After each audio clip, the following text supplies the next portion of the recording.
Здравейте, Неян, това е Неян и да, под душа съм в момента. Да, заглавието казва: не оставяй никой да ти забавя инерцията като цяло. И какво означава това?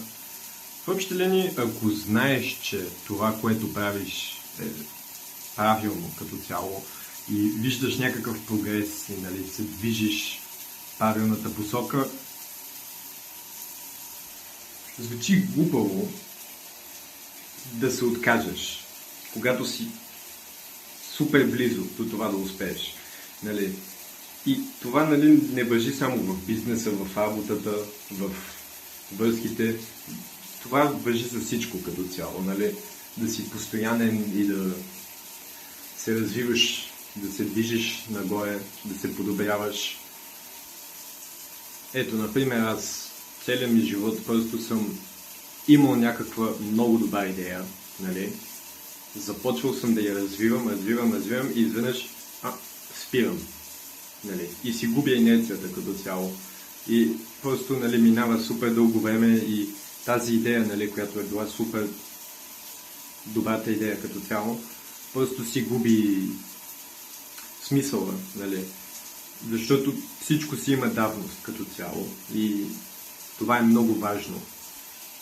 Твърде често просто попадаме в някаква такава спирала на самосаботаж, в която просто нали, знаем, че това е какво трябва да се направи. Това представете си каквото и да е. Нали. Това е нещо, което трябва да се направи.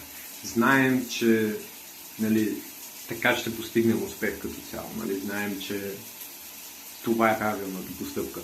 Обаче, въпреки това, нали, по една или друга причина, най-вече заради несигурност, поддаваме и нали, се отказваме от това, което знаем, че трябва да направим. И въпросът, който изниква в съзнанието ми, лично на мен е защо като цяло? Или по-скоро защо не? Нали? Защо да не заслужаваш да успееш? Нали? Защо трябва някой друг да е успешен, може би с по-лоша от твоята идея или нещо такова, но ти не си. Нали? С какво другия човек е по-добър от теб? И в повечето случаи отговорът на този въпрос е с нищо.